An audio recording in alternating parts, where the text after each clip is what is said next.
जय गुरु जी। संगत जी, सत्संग सुनते हैं गुरु महाराज का। अक्सर गुरु जी भक्तों के कहने पे उनके घर जाते थे।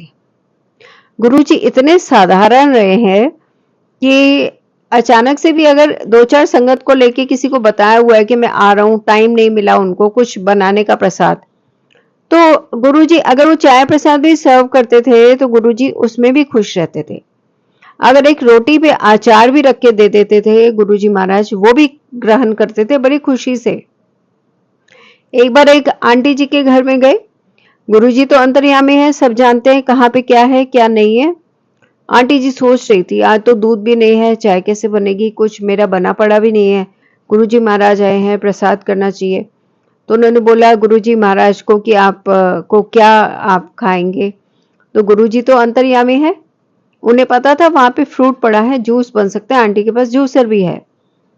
तो गुरुजी महाराज ने बोला कि जूस बना दे। मतलब कभी भी अपने भक्तों को गुरुजी ने कष्ट नहीं होने दिया कि कोई भी कष्ट मेरे भक्तों को किसी भी वजह से ना पहुंचे। ये बात का गुरुजी ने हमेशा ख्याल रखा है और आज भी रखते हैं। कई बार भक्त देखते थे कि गुरुजी महाराज प्रसाद का एक बड़ा सा 5 6 7 समोसों का उठा के एक गोला बना के किसी को देते थे, या कुछ लड्डुओं का गोला बना के गुरुजी दे देते थे।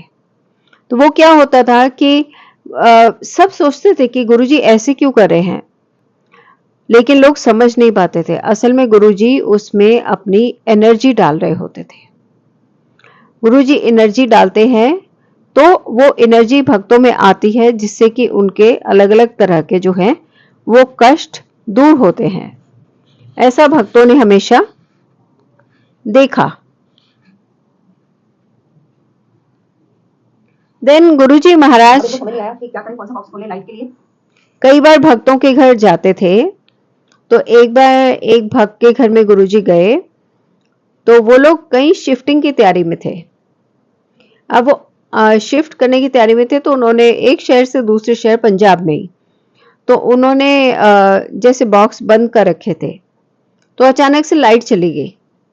लाइट चली गई तो अब वो सोचने लगे गुरुजी आए हैं तो कैसे टॉर्च जलाएं, क्या करें।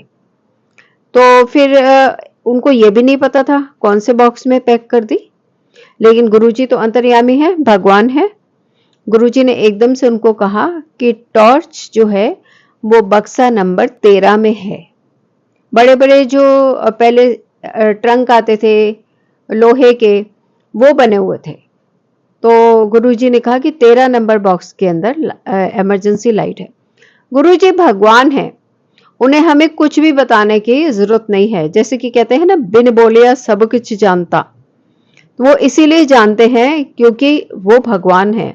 हमें कितने लोग आते थे जो बताते हैं कि उन्हें जरूरत भी नहीं पड़ी कहने की, या पहली बार आए तो गुरुजी ने उनको नाम से पुकारा, यहाँ तक कि उनके पिता, उनके इन लॉज के सबके नाम भी बता दिए। ये सब प्रमाण क्यों देते थे गुरुजी? ताकि हमें मालूम हो कि वो भगवान है। हमें उनसे कुछ भी मांगना नहीं है और बोलने की भी जरूरत नहीं है। गुरुजी महाराज सब जानते हैं, फिर भी अपने मन की तसल्ली के लिए हम लोग बोल देते हैं, चाहे मन में ही सही।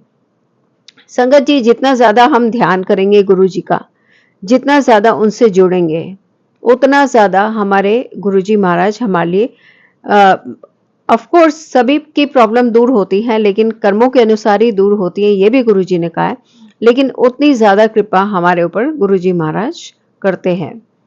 गुरुजी कहते हैं कि कोई मेरे दर पे आता है, चाहे वो छोड़ के चला जाए, लेकिन मैं उसका फिर भी ख्याल रखता हूँ। कई लोग ऐसे थे जो कितने कितने सालों बाद लौटते थे, लेकिन फिर इस बीच उनको गुरुजी एहसास कराते थे कि इस टाइम के पीरियड के इस बीच में तेरे साथ ये हुआ और तेरी मैंने यहाँ यहाँ रक्षा की। तभी गुरुजी कहते हैं ना कि कितने सारे कल्याण तो मैं बिना बताए ही कर देता हूँ। धन्य है ऐसे भगवान जो हमारा पल पल ख्याल रखते हैं। संगत जी सब मिलकर दंडवत प्रणाम करते हैं और सब मिलकर कहते हैं जय गुरु जी, शुक्राना गुरुजी महाराज का।